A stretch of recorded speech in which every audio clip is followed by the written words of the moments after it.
Tuesday edition of the I Love CVille show. Monday's show was in fuego, baby. Monday's show was red hot. We're talking topics that matter to this community. And Travis Hackworth, who watches the program in Danville, Virginia, put a topic on the radar that needs everybody's attention. It's the food insecurity topic and how many students rely on meals at schools within the Albemarle County school system. And when the bus arrives late, these kids aren't getting meals. So this is more than just missing curriculum in school. This is kids not getting food to eat that are in food deserts or their families don't have the money for food. We're going to talk about that topic on the program. Judah Wickower's got a lot of ammunition on today's show. We may introduce you to Joey Rifkin today, a man who needs very little introduction in this community. Today's talk show is all about topics that matter in Charlottesville and Central Virginia. We talk real stuff. And there's nothing more real than kids. We're going to chatter on today's program, my friends. The return to office rate is at an all-time high. The leverage has swung to the employer from the employee.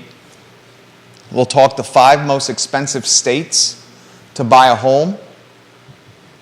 We'll talk a Henrico, Virginia sports tourism facility, a $50 million Henrico sports tourism facility. This is big time and something that Albemarle County is undoubtedly missing upon. I will relay this to you guys.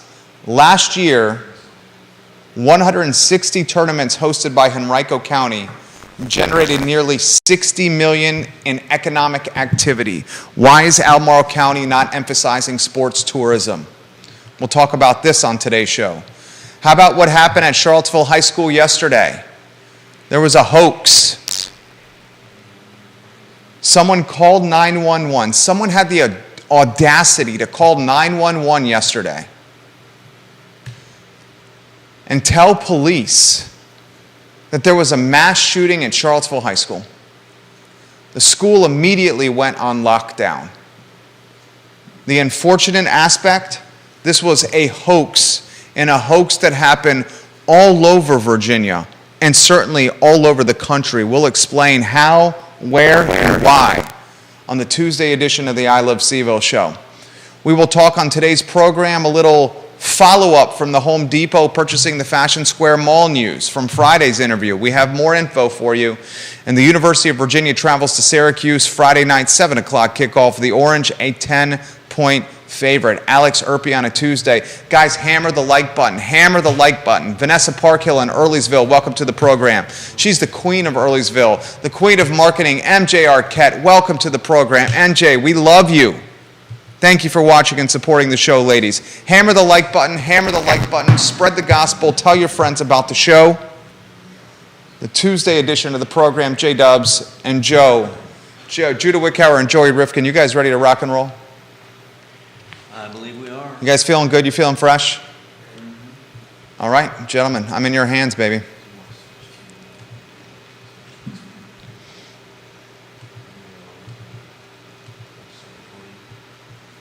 Travis Hackworth in Danville, Virginia, welcome to the show.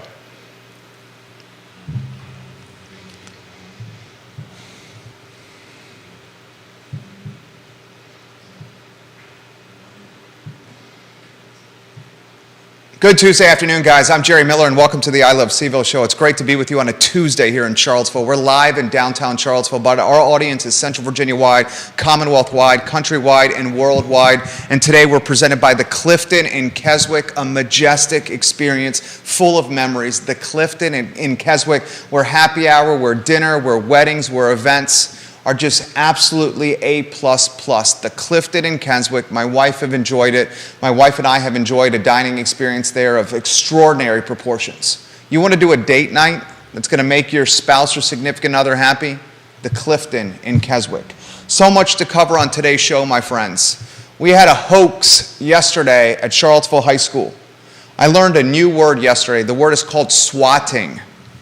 And swatting is a term utilized for a hoax gun threat. And yesterday in Charlottesville High School, the school went on lockdown, and much of the Charlottesville Police Department headed to Charlottesville High School as students were terrified. Someone called 911 yesterday during this show, the I Love CVille show, and said many students in the high school were victims of gunshots. Immediately the school went into lockdown protocols. Fortunately, it was nothing but a hoax. Friends of the program, including Danny O'Day, spoke with ER nurses at the hospital who were preparing for mass arrivals of students succumb with gunshot wounds. Everyone at the hospital, everyone at the school, and certainly all the parents and kids were relieved when this was nothing but swatting, a slang term for a hoax gun threat. Still, we got to talk about it on today's show. We will also chatter food insecurity on today's show. Friend of the program, Travis Hackworth, who is watching in Danville, Virginia, the king of Danville himself, he explained to us on the show, here are the nitty-gritty, here's the details, here are the stats for the students at Albemarle County High School that need to go to school to get food to eat. 9.6% of the students at Albemarle County Public Schools rely on meals within the school system as their way to eat during the week. So when the bus is late and they don't get to school on time, breakfast may be missed. And I've heard from a number of parents about this. We'll also talk on today's show the return of office and team members getting back into desks and cubicles across the country. The Wall Street Journal had a story about this. I have more details from you from Home Depot purchasing Fashion Square Mall. I will let you know the top 5 states, the top 5 most expensive states in the United States of America. We'll highlight Henrico County and their building of a $50 million sports tourism facility. Did you know last year alone, Henrico County generated $60 million in tax dollars associated with sports tourism? Explain to me this. Why is Henrico County building a $50 million sports tourism facility to capture market share away from Albemarle County, Charlottesville, and Central Virginia? Why, with the University of Virginia in our backyard, a world-class university and a world-class athletic department, do we not have a neutral sports tourism facility to cater to our youth? That topic on today's show and much, much more. I want to start the program this way, however. Is you need to get this one so it's on. I spoke to my wife last night. And then I spoke to a teacher who's becoming a friend of the program via text message. And I want to issue an apology to Judah Wickhauer. Yesterday on the show, I got a bit combative with my commentary. I am a passionate person, as you guys know who watch the show. I wear my emotions on my sleeve and I lead with my heart. And few topics on this network have gotten me more impassioned, or emotional than this bus driver shortage crisis. I feel for the children. My kid's about to live this. Our family's about to go through it. And in the process of offering commentary and analysis on yesterday's show, I got a bit too combative with my friend, Judah Wickhauer. He's worked at this company for over 10 years. He's my right-hand person. Right now, he is training the esteemed and talented Joey Rifkin on directing this very broadcast. So I'm going to say it. I'm sorry, Judah. thank you. From time to time, alpha personalities, especially alpha personalities that lead with their heart and wear their emotion on their sleeves, get so stuck in the moment that they don't have the bird's eye or aerial view. And you get so fixated on winning an argument or being competitive or pursuing what you think is right that you don't think of the feelings of others. And yesterday, that was me. So while I will continue to bring passion and lead with my heart every single day on this show, I will work on doing it in a more constructive and kind manner. And Judah, in our lives, it goes, my wife, our oldest son, our second son who is in my wife's belly, due around Thanksgiving, and then Judah B. Wickhauer. In that order. I'm sorry, my friend. Thank you. I sincerely mean that. All right, the topic to start today's program. And we'll welcome Scott Aaronworth to the program from Virginia Beach. Sharon Fix, welcome to the program. It was nice meeting you at Riverside. Gwendolyn Gale Cassidy is watching in Milan, Italy, fellas. Gwendolyn in Italy right now. We love when you watch the program, Gwendolyn, and welcome to the broadcast. I got some unfortunate news to relay to you.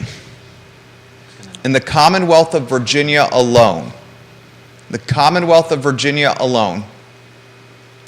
there were hoax gun threats, swatting incidents in Charlottesville, Culpeper, Lynchburg, Fauquier, Arlington, Norfolk, Virginia Beach, Chesapeake, Newport News, Suffolk, Shenandoah County, Greensville County, and Loudoun County.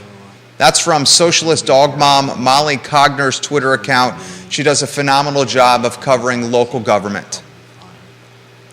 So clearly, where there's smoke, there is fire.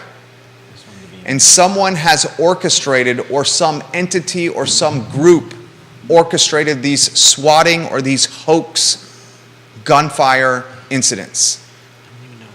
And whether this is just some sicko with too much time in their hands, or worse, this could be an orchestrated, strategic effort for some entity to see the police response time to schools, God forbid.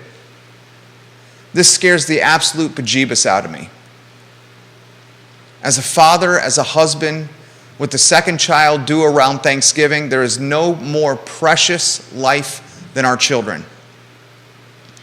And yesterday, schools in Charlottesville, Culpeper, Lynchburg, Fauquier, Arlington, Norfolk, Virginia Beach, Chesapeake, Newport News, Suffolk, Shenandoah County, Greensville County, and Loudoun County all received fake 911 phone calls about shootings in hallways.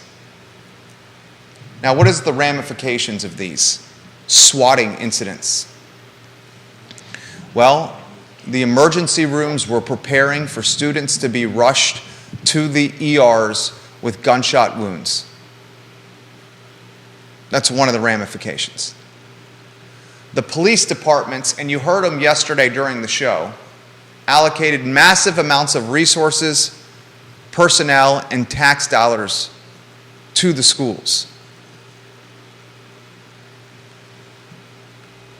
I hope and I pray this is just some idiot kid with too much time on their hands, unaware of the damage he or she just caused. However, I am more concerned that this is an orchestrated effort, a group doing this in concert to test police response times and gather intelligence on lockdown efforts for public schools. That scares the hell out of me.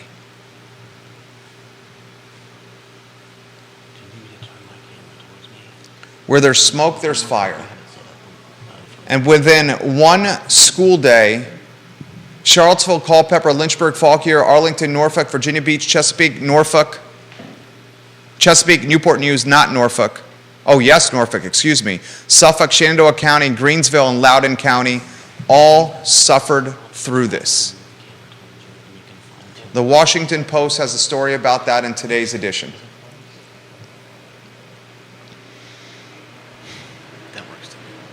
The FBI is now involved with this. We should drop the hammer on whatever person or whatever group was behind this. I'm talking to the fullest extent of the law. Jokes on social media or fake phone calls to 911 are the definition of devastating. How do you feel about this, moms and dads? Johnny Ornalis, how do you feel about this? MJ Arquette, how do you feel about this? Vanessa Parkhill, how do you feel about this? Sharon Fix, how do you feel about this?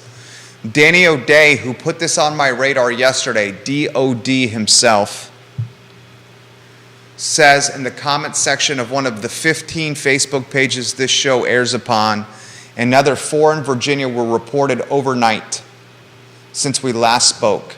It is very, very dangerous. Danny spoke to an ER nurse yesterday and said the ER was prepared for children to be rushed into the emergency room bleeding from gunshot wounds. Scott Aaronworth in Virginia Beach calls it absolutely disgusting. The last thing we need is more challenges for our public schools right now. And that's what just happened. I'd like to go to the two-shot. And I'd like to get Judah Woodcower in the mix. And I'd like to introduce the viewing and listening public to the talented Joey Rifkin. All right. Are we on a 2 now, For the switch? gentlemen? Bob Yarborough, the King of Redfield, says, at the very least, it's terroristic and should be treated as such. King of Redfield's Bob Yarborough, I 100% agree. Kelly Jackson, the Queen of Panera, says, this is getting absolutely out of hand, undoubtedly. Gentlemen, welcome to the broadcast. Judah Wickauer, you know. Judah, I sincerely meant what I said. I apologize. I got caught in the moment. It's no excuse. Your family, the passion gets a hold of me, as you know. Yeah. Still not an excuse. I appreciate your apology. Absolutely. I want everybody to see Joey Rifkin right there. He's on the broadcast here. He's directing today's show. All right. So much I want to cover with you guys. Joey Rifkin's a product of the Albemarle County Public School System. He rode the bus for a long time. Judah Wickauer has offered level-headed perspective on the predicament the ACPS is in right now. Yeah. This statistic, gentlemen, is something we need to talk about. Get ready for this, Joey and Judah. I'm going to read it out loud to the viewers and listeners. This is from Travis Hackworth, who watches the show in Danville, Virginia routinely. He's watching right now. Albemarle County Public Schools contain 25 schools, gentlemen. 13,499 students in those schools. 9.6% of Albemarle County public school children are experiencing food insecurity. Yeah. When buses are 2 to 3 hours late, Joey and Judah, potentially 1,296 students, kids, go without at least one meal. That crushed my soul right there. I want to get your take on riding the bus and the shortage of drivers, Joey. I want to get your take, Judah, on the Travis Hackworth statistic that touches the heartstrings. Show is yours, Judah B. Wickauer. Yeah, I mean, it really is tragic. You've got families that they can't afford food on a regular, or not. It's not that they can't afford food, but students are, oftentimes reliant on the schools for these meals, and to have them stuck. I mean, first of all, to have students stuck on a bus for 2 hours at a time is horrible, without any other conditions or problems. But to have kids that are relying on the school for meals, and to have them sitting on a bus not getting them is just insane. Kevin Higgins, the King of Greenwood, sends us this message as we slide the mic to Joey. I want to get your take on riding the bus from what you remember, Joey. This is from Kevin Higgins. There are roughly 180 instructional days per year. At this rate, the Albemarle County Public School System and its students, when buses are 2 hours late to school, Joey, The kids will miss roughly 60 of those 180 days. 60 of the 180 days when they're 2 hours late to school. This does not include the ride home, only the ride to school. He coaches football teams, and the kids on these football teams can't get to practice, Joey, on time because they're still on a tin can trying to make their way to the bus stop in the evening hours. First, welcome to the team and the I Love CVille network. Second, anywhere you want to go on this scenario. Well, first, thank you for having me, and I would definitely be lying if I said I wouldn't enjoy missing a third of my school year, but that is not part of the question.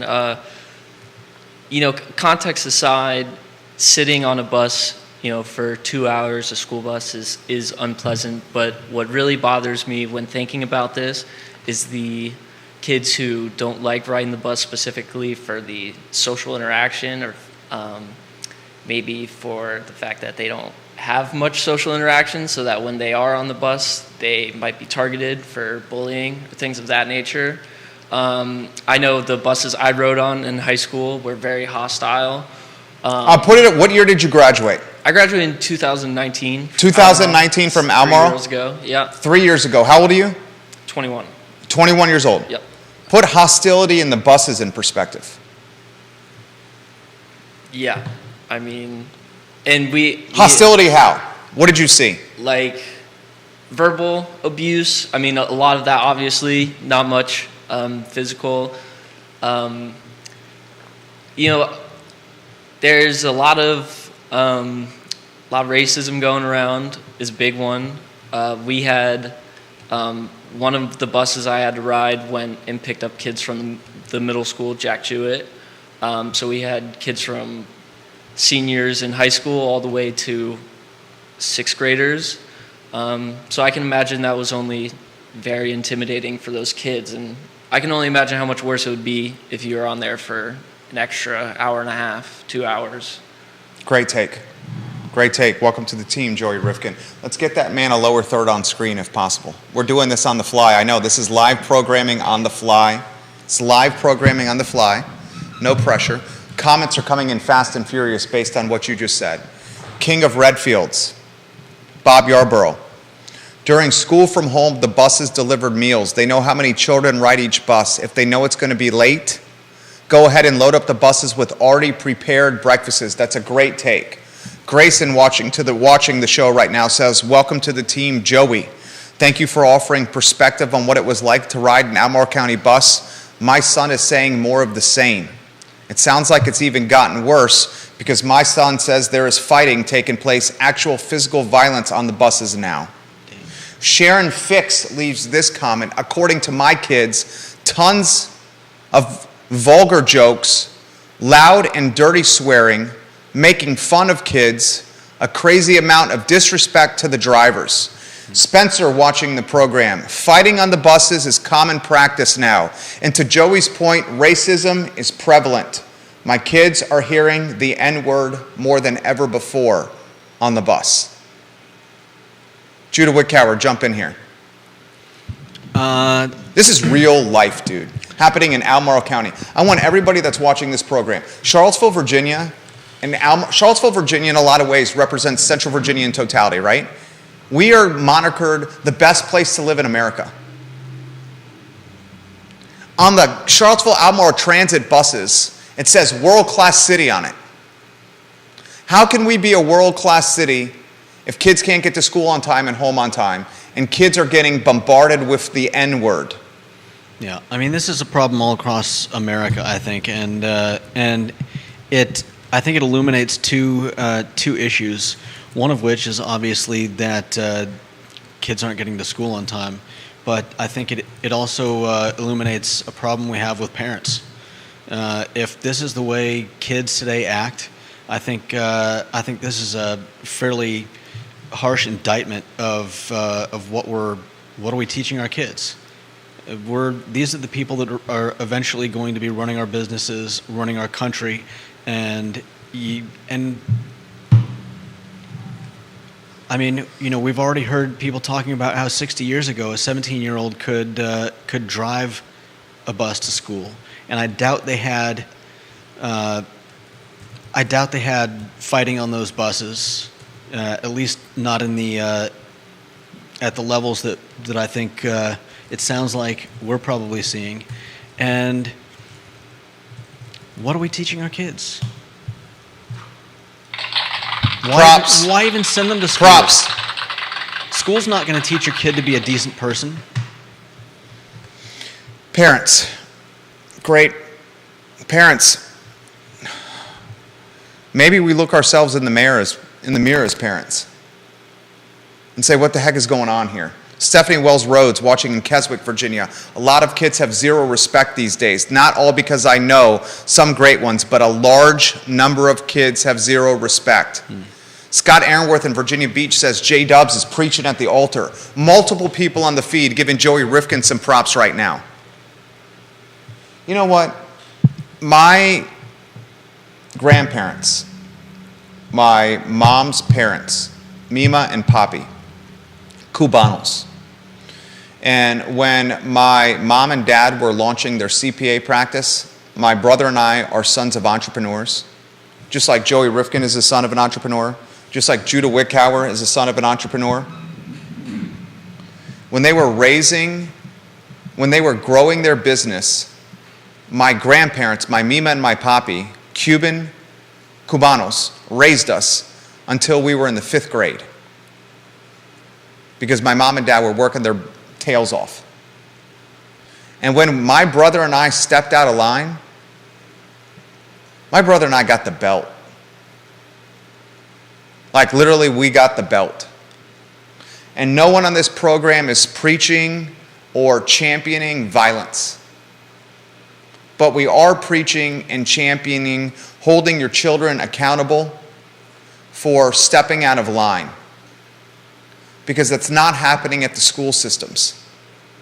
Judah Wickhauer a couple of weeks ago was telling the story of a teacher in the Charlottesville City school system who quit. And why, in part, this particular teacher quit. I think it would be unfair for me to say why he quit because I don't know his reasoning. Okay, well, tell the story. I've heard some of his stories, but please tell the story. But he has told about kids that just were not at all respectful of rules. Tell the vaping story. Yeah, I mean, kids know that they're not allowed to vape in class, and he's vaping in class. Joey. As soon as you turn his back, he'd have a kid vaping, and told, if I remember the story correctly, told him repeatedly to, that he's not allowed to do that, and left the room, came back and saw the kid vaping again, and sent him to the principal, and a few minutes later, he's either back in the class or he's just out in the hall because the principal doesn't know what to do. They apparently have no way of controlling the kids now. I know he was saying that on... I want your take on this. You're 21 years old. You're fresh from this. Keep going, Judah Wickhauer. Keep talking here. The question that I want you to prep for is this. This question just came on the feed from Western Albemarle.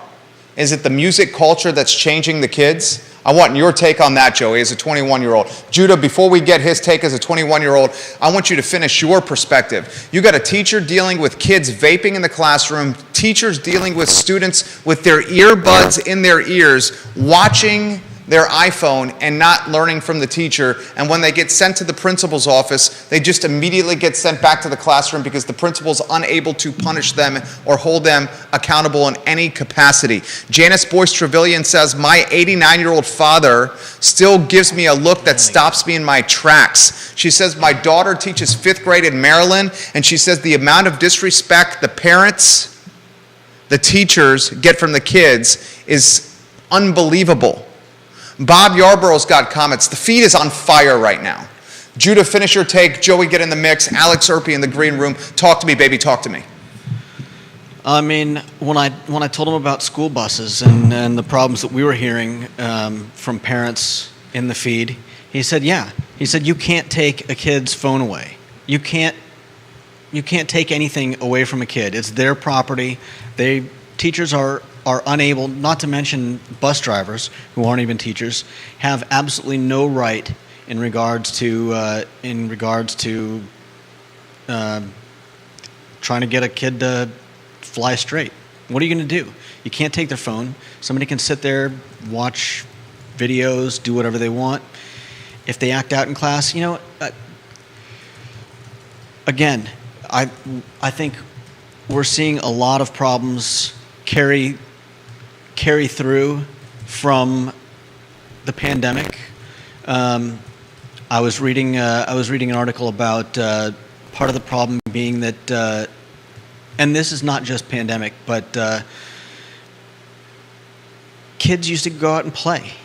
They used to run around neighborhoods and get into trouble and jump off of trees and do things that taught them what they need to know to how to deal with other kids, how to solve their own problems, how to not go running to your parents every time something goes wrong and expect to be bailed out. And I think we're seeing the effects of a lot of these things in a population of younger people who don't respect any authority, who expect to have whatever they want given to them, and just generally run roughshod over, whatever institution they're currently running roughshod All right, over. great take. We're going to get Joey Rifkin in the mix. Before we get Joey Rifkin in the mix, 5 states watching the program right now. Comments coming in fast and furious. Joey, a 21-year-old product of Albemarle County Public School System. Danny O'Day says this before we get to your take, and I want your take on this right here. Is it music and social media that's causing or creating the behavior within this generation? And before I get to this take, this is from Danny O'Day. He says this: these are problems that have been happening forever. Kids in the 50s and 60s were not sitting on buses in perfect silence. The tone of this conversation is getting very close to rock and roll turned my child into a sadist. He means that, he's saying this tongue-in-cheek, but also could apply here. Are we just a bunch of old fogies right here? Or do you think, Joey, it's the music and social media that's causing this impact? Well, I definitely don't think music itself is to blame. You're always going to have music that talks about violence and drugs and things of that nature. That's always been around. That's been around for a long time. I think the bigger problem is social media and maybe more the people who are making that music and the way they act out in public. It's much easier for you to see how people in that spotlight act, and as a kid you want to be like them. So back in the 80s, 70s, no one was seeing videos every second what the rock stars were acting like in their hotel rooms and such. But everywhere you look now, you can find a video of someone doing something that is not respectable for children to look up to, I guess. And I won't name anyone specifically, but there are plenty of people out there who aren't good role models for children. Can we say Kanye? Yeezy? I mean, Kanye, we can say Kanye. Is there anyone more iconic in music right now than Kanye? Than Yeezy? Personally, I love Kanye's music, but he is immature for not being able to take care of his own mental health in a constructive way. For the amount of money and sources he has, he's definitely not a good influence. I mean, in Kanye's case, it shows kids that you can ignore your mental health issues, I guess. But yes, you can definitely say that. Is he the most iconic? Is he the most iconic right now in music right now? I'd say right now you probably have, Drake, Kanye. Okay. Yeah, I mean, plenty of people that I would find problematic. I mean, I think it was earlier this year, 8 or 9 people died at the Travis Scott concert. They were stampeded. Stampeded. And then the Kardashians the next day were having a good time partying on social media. Yeah, and this includes children, and no repercussion whatsoever. So it just, I think it's less about the music and songs itself, to get to your point, and more about, if I had to suggest something to a parent, I would say get on the internet, download TikTok, download Instagram, and see the kind of content that the internet is putting in your child's face. You can't control that until you see. The internet is such a crazy, different place than it was when it first started, so you just kind of have to immerse yourself in that to see what your children are being shown, and then things might start to really make sense, because there's a lot of kids nowadays are learning a lot more a lot younger, and so I think social media is probably the biggest part of it, and just look at what your kids are looking at, and it'll become pretty clear to you, I think. Let's give the dude some props right there. That was a damn good take. Damn good take. Let's go to the one shot if you want to set some things up, and Judah will get you in the mix. Alex Erpy, we got to get a 3-shot ready to go for Erpy in the green room here. But first, I want to go back to you guys. Go to 1 for me, so you guys get your shot set up nicey nice. Comments are coming in fast and furious. This is MJ Arquette, the queen of marketing, watches this program routinely. We love you, MJ Arquette. She says, this is truly terrifying to me. 4 out of 5 of my household are in public schools every day. My husband is an educator, currently a middle school teacher. 2 kids in elementary school and 1 in the middle school, all in Albemarle County Public Schools. MJ, I am sympathetic and empathize for you here. So she's got 5 people in her household. Her husband's a middle school teacher, 2 kids in elementary school, 1 in middle school, all in Albemarle County Public Schools, where Joey graduated from in 2019. Is that what it was? Yeah. 2019. She says, I don't know what else to say other than the fear is real for everyone involved. And quite frankly, no school is immune to this threat. The fact that a group may be trying to gather intel regarding process and procedure is even more terrifying. Last December, there was a similar multi-school threat which I believe originated on TikTok, and my middle schooler was terrified to go to school for a few days. It was right before the holiday break. I could not promise his safety to him as I let him out the car door. But what else can I do? I can be afraid, but I cannot live in fear. I choose to keep going, keep being real with our kids, and keep ourselves educated on what our school systems have in place. MJ Arquette, I'm responding to that comment by saying, this is a fantastic comment. Thank you for watching and participating. Period, enter, publish. 6 states on the show. The show is absolutely on fire right now. Sharon Fix, watching this program, met her at Riverside over the weekend. Sharon, thank you for introducing yourself. She said, our driver told us they were not allowed to get kids kicked off the bus any longer because it wasn't equitable for students who couldn't be driven to school. I'm glad that at some schools that doesn't seem to be true. Man, did you hear that? Sharon literally was told by her bus driver that kids cannot get kicked off the bus for behavior issues because it's not seen as equitable anymore. In other words, you can't punish. You can't punish bad behavior. You can't punish bad behavior. Do we see how far? I'm choosing my words carefully before we get to Alex Erpy. Do we see how far the mentality has gone? The mentality, what do we call the mentality, Judah? I'm hesitant to use the W word.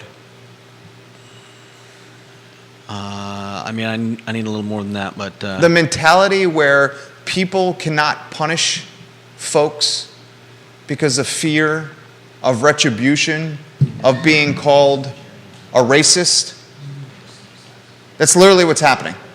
The bus drivers can't punish the kids or kick them off the bus because that is no longer equitable. What is going on here? Let me know if the Alex Erpy, the Antonio Banderas of finance shot is ready to rock and roll. I also want to get your shots in the mix here. I know I'm putting a lot of pressure, you guys. Joey Rifkin, first day on the job right here, making things happen. And this is how we learn at a small business. In the fire on the we first throw day of the them job, in the fire on the first day of the job, and we throw the stuff against the wall, and we see if it sticks. That's how a small business operates. And that's how we operate. And guess what? It's sticking, dude. And you're kicking some ass right now, We Joey. got 3. Okay, the 3 shots good? Yeah. Alex Serpi's in the mix. Antonio Banderas of finance. Jump in here anywhere you want to go, Alex Serpi. But economics tells you a lot, right? In other words, a person is willing to do a job at a certain price.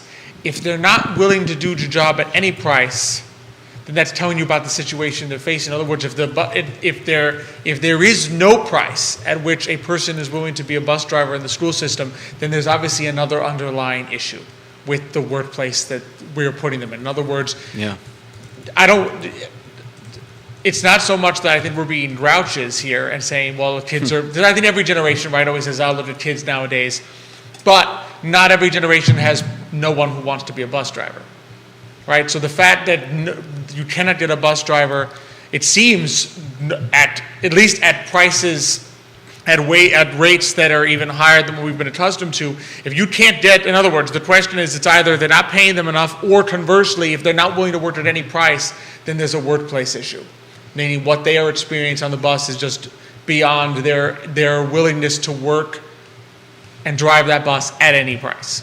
Well said. It's an underlying issue. Well said. CEO of Merchant Financial Services, Judah Wickhauer. Joey, you got a take coming up, ready to go. Keep it ready in escrow. Judah, your take. And to respond to the earlier comment about kids being problematic throughout the years, that is correct. And we certainly don't mean to imply that kids were perfect angels until modern times.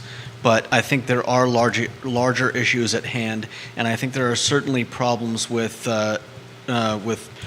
parental policing that is leading to kids having feeling far more free to act out in ways that we may have seen far less of in previous years. Great take. Your take is about ready to come. Joey, I'm going to get to the viewers and listeners here. We'll go to the Queen of Earlysville, Vanessa Parkhill. Lack of discipline and accountability for students not following the rules on buses. Kids are going to test boundaries. It's the responsibility of adults in their lives to teach, guide them to appropriate social behavior norms. She also adds, extreme thought, maybe we need a license age limit for internet usage like cars. Wow. We continually hear about the negative impacts of social media on young people, yet who is offering up solutions? Maybe youngsters should not have access until they're old enough and mature enough to use it. Snapchat, dude, love the Snapchat platform. The content disappears in 24 hours. How do you hide something from your parents? Have it disappear in 24 hours. Alex Erpy's coming up after Joey. Joey, talk to me, baby, talk to me. Well, I mean, I think you can restrict your child's internet access to an extent now by not, buying your kid a phone or giving them access to any sort of iPad or laptop in your home. I see way too many young kids nowadays with iPhones. I'm way too surprised by seeing 8-year-olds walking around with that much access to so much. So yeah, I mean, I don't know. I would say don't give your kids phones at too young of an age. Okay. When did you get your phone? I got my first phone. I think we got Pops watching the program right now. I got my first phone in 6th grade. It was a minutes phone. So it was a burner. It was a burner phone. Like I was a little criminal. I eventually stopped with the minutes phone because my parents tried to call me on my way to school one day and I was out of minutes. So I got a bunch of angry voicemails about how I wasn't returning their calls, but I couldn't call them back anyways. But I didn't need I didn't have a phone that accessed like the internet or anything up until my 2nd year of high school. So I had like a little iPod Touch in middle school, but I didn't have the access that kids nowadays have. Alex Erpy's a proud Catholic. He's engaged, soon to be married, early next year, I believe. I got the invitation in the mail, just a beautiful invitation, currently hanging on our stainless steel fridge here. You'll get an RSVP soon. In fact, I'll do it in person. We will be there. Thank you. We will be there. We cannot wait for your wedding. But as a Catholic, I would anticipate you have plans on having a family soon, right after marriage, right? Oh yeah, not too far. And I'm gonna be honest with you. See this thing right here? I did not have a smartphone till maybe third year of college. Before that, it was the flip phone. And I can tell you one thing, the kids in my household are not having there is no need for a smartphone. At the point at which I'm sending them off and I'm worried that they need to call me in an emergency, you can still buy flip phones. I mean, you walk into a Verizon store, there's a flip phone there. And that's all you need, because the rest of it is just, I think Joey's spot on, it is 24/7 inundation with everything. Why is bullying so much worse? Back in the day when I went to public school for the first 5 years, elementary school. When you got bullied, it was, okay, you got occasionally bullied, you went home, maybe you told your parents about it, stuff like that. You didn't have 24/7 bullying where they can bully you on Facebook, they can bully you on Instagram, they can reach out to you, they can spread rumors about you online. They have 24/7 inundation with influences all over there. It's particularly, I don't know if you've seen that Instagram has been particularly problematic for young girls especially, but it is Body image issues, self-confidence. Huge issues, because it's all these people with supposedly perfect lives, curated images coming into you, or bad influences that are endless, which you can hide from your parents at all times. And then, like you said, the issue is children learn what is right and wrong, because if you do something wrong, there are consequences to it. If you do something wrong from a young age, and the lesson you learn is, well, there are no consequences to this, well, then you're going to say, well, okay, then I guess it's not really that wrong. I will try it again. I will see what I can get away with. I mean, it's the nature of how we as human beings learn the difference from right and wrong. So you combine inundation with bad influences 24/7 with basically, with sort of a culture that says, well, we don't want to punish. We're just trying to convince you at, 8. You can't convince a 10-year-old. I was once 8 and 10. You can't convince a 10-year-old through logic alone that this is bad. Yeah. Mark McKinney watching the program in Crozet. This is a tough topic to discuss. Albemarle County Public Schools wide, because I think the issues vary by school, by school, by school. Mm-hmm. I think to take this conversation one step, we need to look at the school system zoning districts and the data behind those districts. Are the issues at one elementary school the same as another?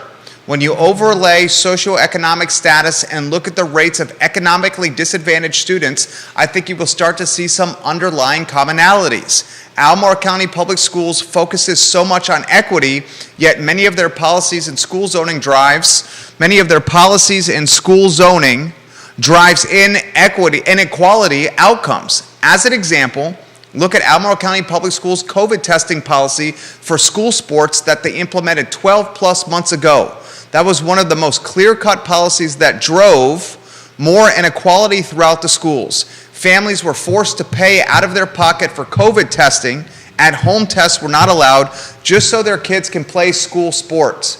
How many low-income and middle-class families could afford to pay for those tests every single week? That's a hell of a comment. Judah Whitcover is going to jump in here. Joey's going to jump in here. Alex is going to jump in here. We're going to get Vanessa Parkhill in the mix. Judah, show is yours. That's definitely true. I mean, each school needs to police their own problem, but at the same time, again, I got to go back to the parents. I think that we're seeing a shift where, I mean, look at this. We keep going back in my day, and I'm certainly talking about different school districts. I went to school in Los Angeles. I went to school in. We have 3 generations on this show right here. Maine. 3 generations. And just seeing how many people expect the schools to send a bus around. How much does that seep into your child's daily life? How much of I expect this are your children exhibiting in their own lives and behavior? How much of this is what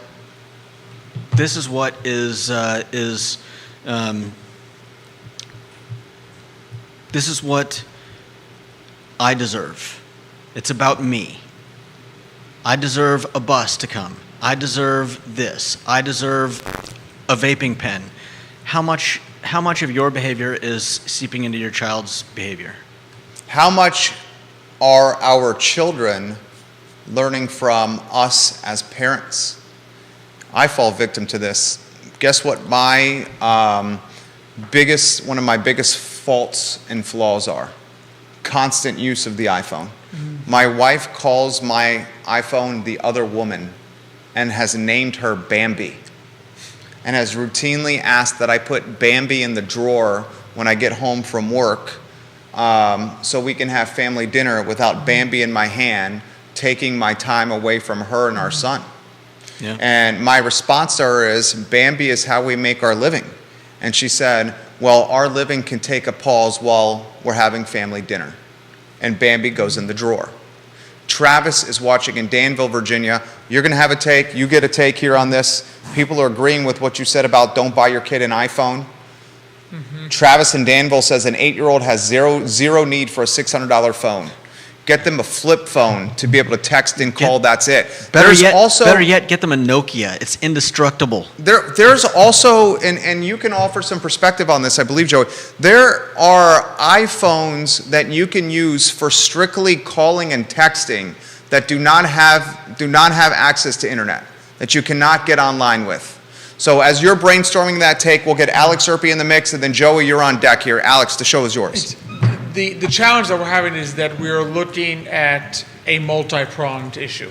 In other words, it's almost like you often talk about heart disease. There's no cure for heart disease, right? There's no one thing you can do that solves it. And the issue is, what we're seeing here is logistical, maybe some logistical issues, right? Where are the routes? How are they being constructed? And so forth.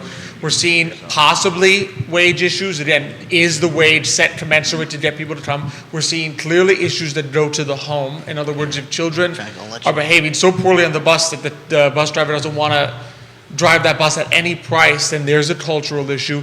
And I think you're exactly right. I mean, it is scientifically shown that phones and social media are addictive. They trigger a dopamine. It's the dopamine hit. You get the right? like or the heart on Instagram, you're like, whoa, it's a rush. Exactly. So the fact that we as adults are susceptible, that we are susceptible to this addiction, imagine what it can do to children whose brains are not yet fully, remember, your brain is not yet fully formed, I think, until 25.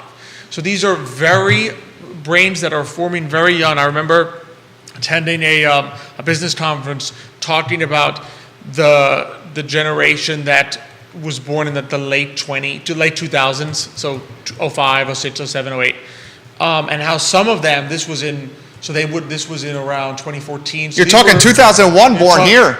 I think even a little later, because Joey was probably you probably didn't, when you were 3, you probably weren't staring at like iPads all day and stuff. But I'm talking about the generation that's being grown up now where they're looking at iPads from 2 years old. They're having an inability to make eye contact with people. Because we are changing the way that they are growing up. And if you cannot make eye contact with people, they know that is scientifically known to be a way that you empathize with people. And if you cannot empathize with people, you are not going to care one iota what you are doing to the bus driver, your fellow students, what you are saying. And it's not necessarily because you are a bad person, but because you have been raised in a way, you have been subjected to technology, the full ramifications of which we don't even understand as adults. And we're just beginning to see what it's doing to us. I mean, you're beginning to see what it's doing to you. That, yes, it starts off as a word tool, but before you know it, it's intruding in other areas. It almost begins to control us more than us controlling it. And so if it's beginning to do these things to us as adults in ways that we don't fully comprehend, imagine what we are subjecting children to, that the full ramifications of which we don't understand. Bravo, props, great take. Mrs. Erpy, your son is hitting a grand slam right now, Mrs. Erpy. Joey's going to get in the mix here. Before we get Joey in the mix, I'll offer some firsthand perspective from my family. 4.5-year-old. Sometimes you need a break from the craziness that comes with a 4.5-year-old, our son. He's got ants in his pants. And we need to make dinner. And sometimes my wife is home alone making dinner. And how many moms and dads watching this program have done this?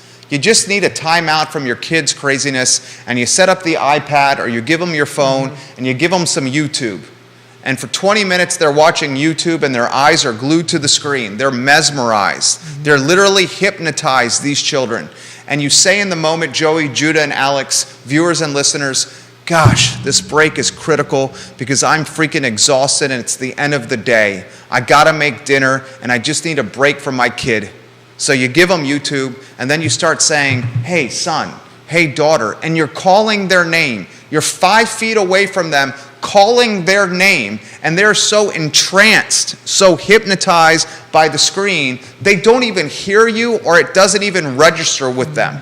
Yes, that break in real time is paramount and it's critical to your emotional and physical health. But what kind of damage is coming from that? That's why we used to send kids outside. Joey, jump in the mix. Anywhere you want to go?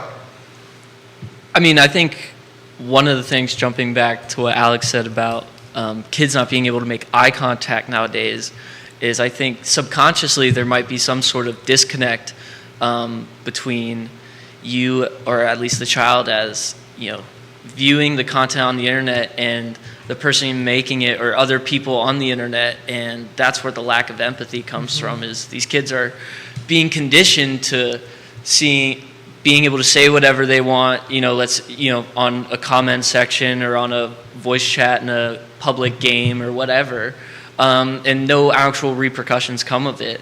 And so, personal experience for me at around 12, 13 years old, I got my first Xbox 360 and was playing multiplayer video games, and I would be getting in these public games, and you would hear just probably the most absurd, obscene things you could ever imagine, and that was just being fed into my brain as a small child. And those are real people. Did your parents know?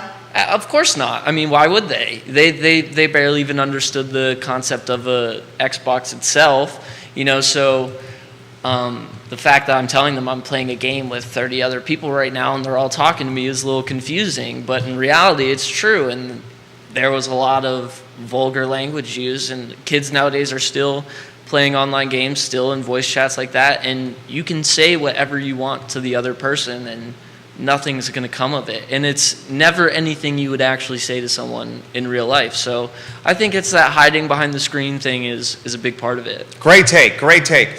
People giving you some props here. The Judah Wickower take from off screen was the voice of God speaking to all the audience right there.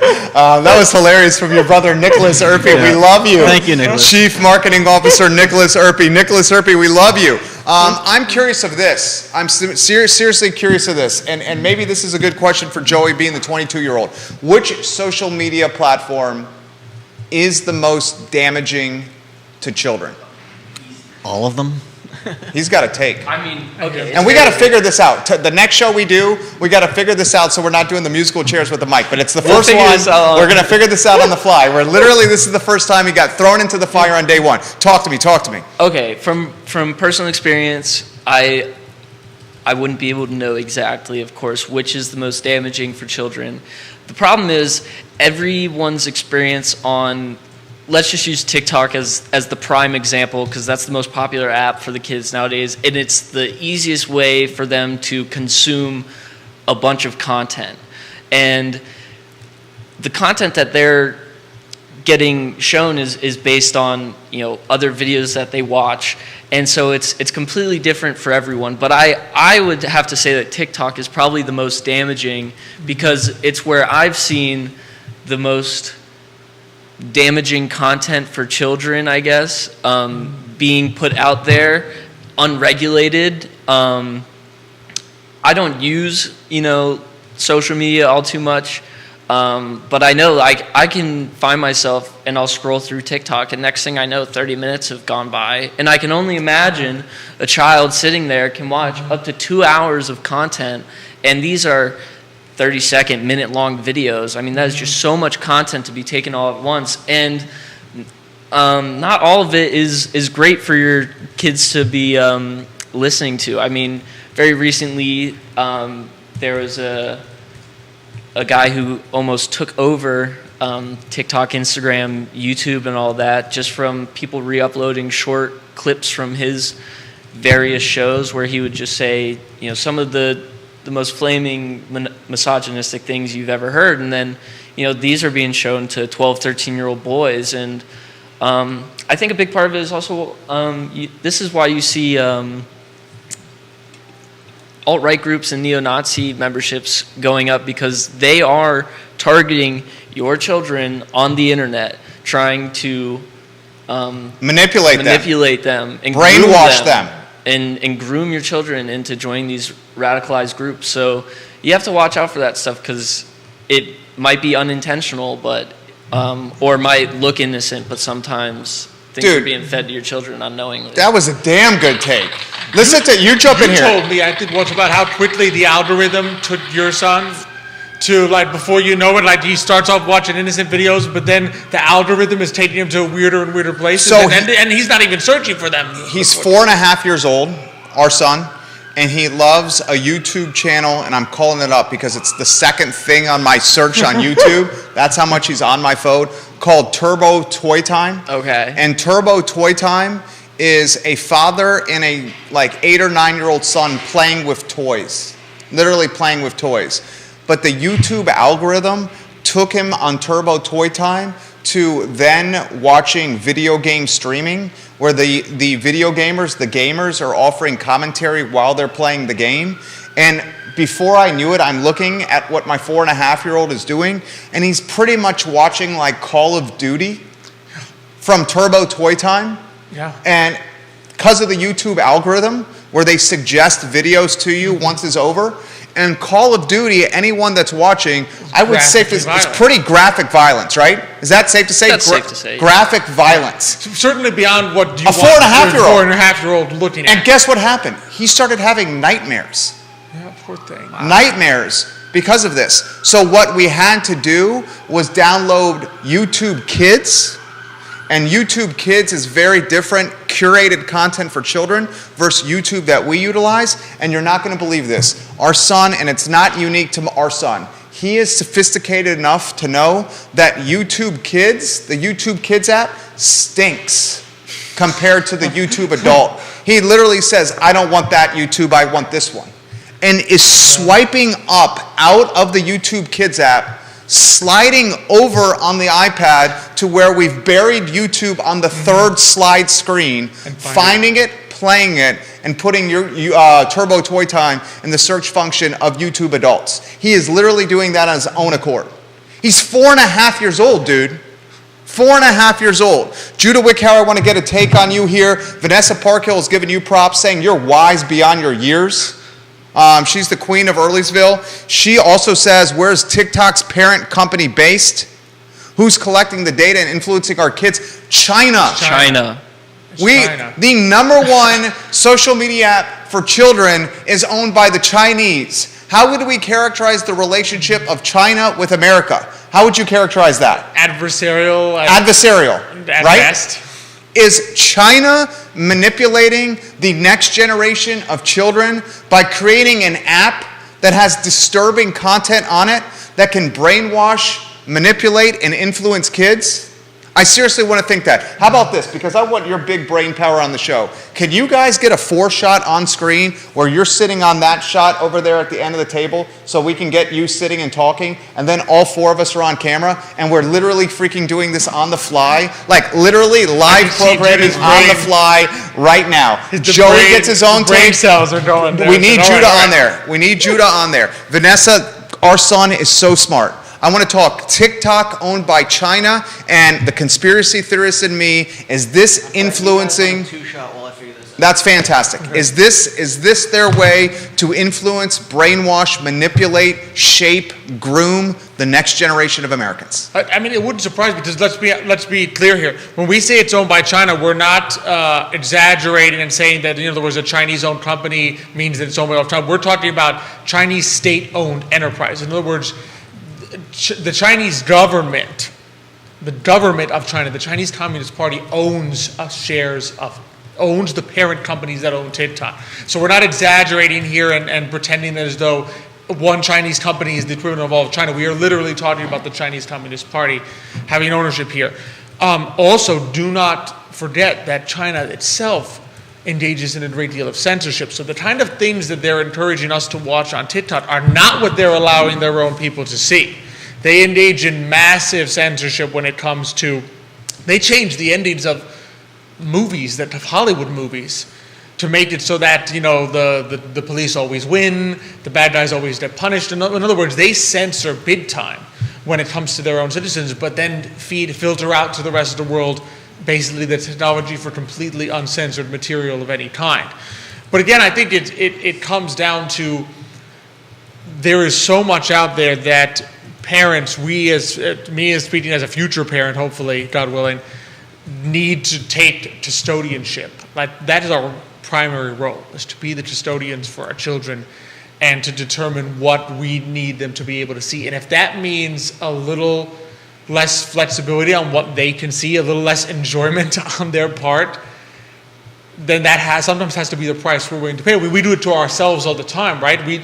We understand that as responsible adults, right, we can't go seeking enjoyment and thrill at the expense of our responsibilities. We can't sit there and say, well, I like YouTube, I'm going to watch YouTube for 3 hours today, and who cares that I have a job and that I need to make dinner for my kid, I'll just go watch it. We understand intuitively that we need to sacrifice things which may be enjoyable, but to do that which is good for us.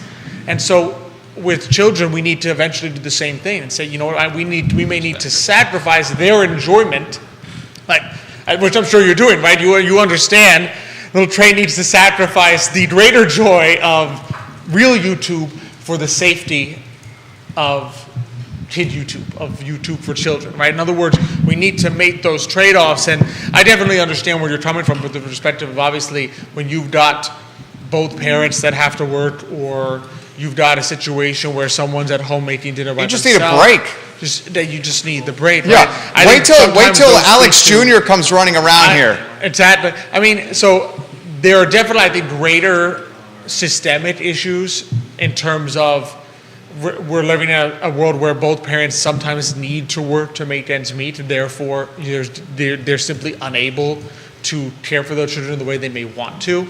But I think we need to work towards figuring out how to do these things without subjecting our children, how to get those breaks without subjecting our children to things which are changing the way their brains work in what seems to be very negative ways.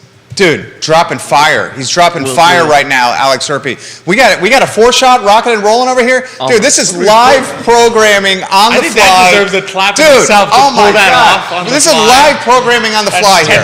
This is unscripted programming, literally done on the fly. Jamie Turner, the mayor of Gordonsville, watching the program. He says this, he's in government contracting.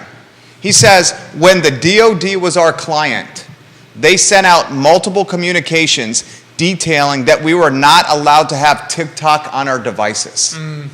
Think about that right there. Judah Wickhauer, we're going to get you in the mix. Joey, we're going to get you in the mix. We have a hard stop at 1:44 for our traditional 1:45 phone call with the VIP client. Katie Pearl says this. Judah, you're next. You're on deck, Joey. Katie Pearl says this. Our kids are not allowed video games, and they will not be given cell phones until high school, at which point they will receive Gab cell phone. Google it, where they cannot play games or access the internet or send photos. Only text and receive letter, text message, and phone calls. That's it.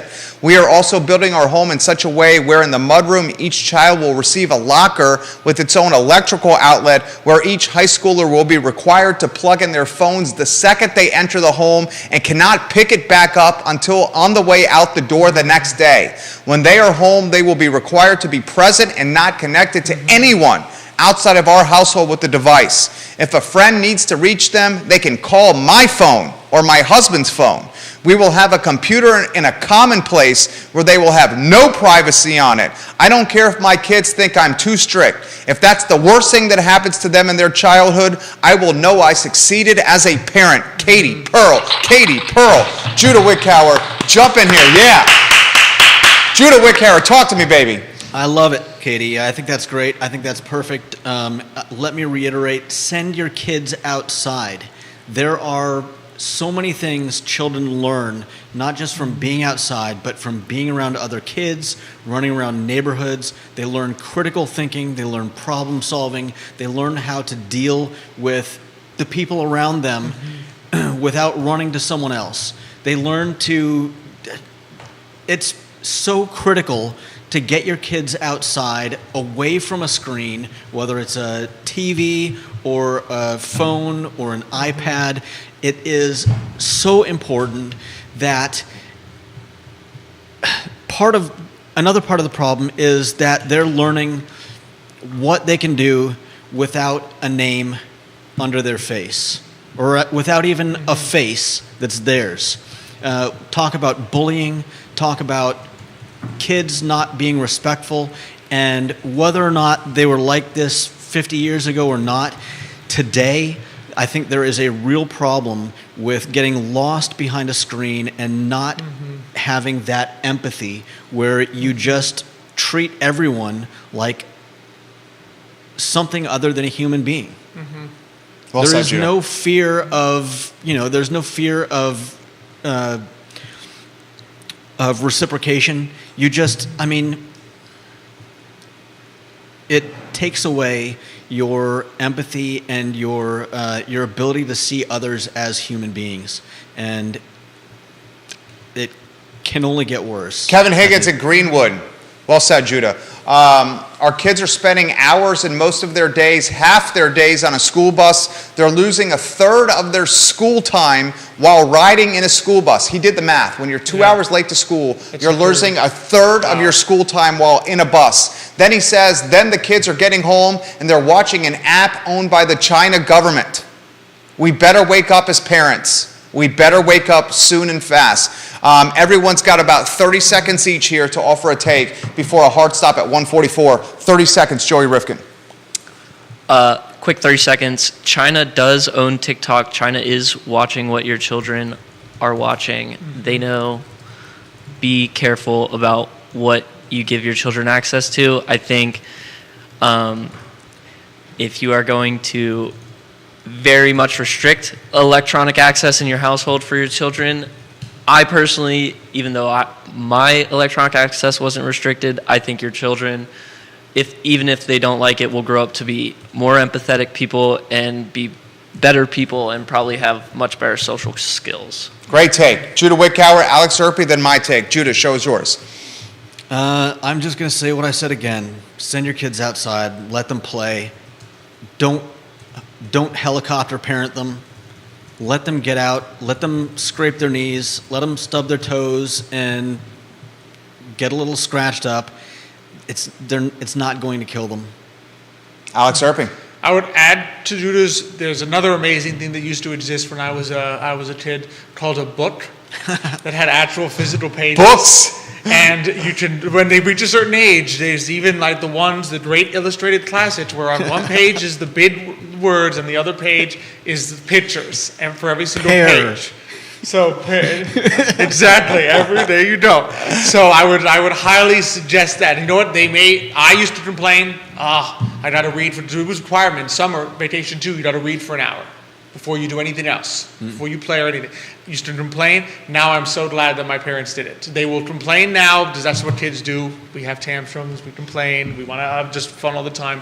But if you sit them and have them do it, you will be surprised how much they appreciate it later on. Great take. Alex Erpy, CEO of Merchant Financial Services. Judah Wickower, the jack of all wit. I was always a nerd. I never complained about having to read. Joey Rifkin, in like Flynn with this team, baby. Crushed it today. Absolute fire from Joey Rifkin. I'll close with this. Parents, this task of parenting kids is not easy. I call it the longest, shortest thing ever and the best, hardest thing ever.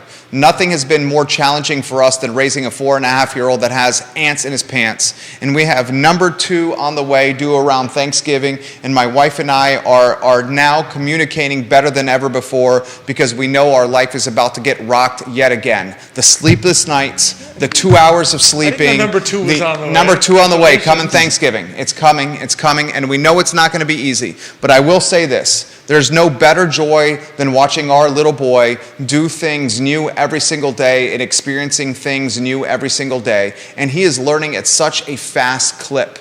I mean, such a fast clip. And it makes me so proud.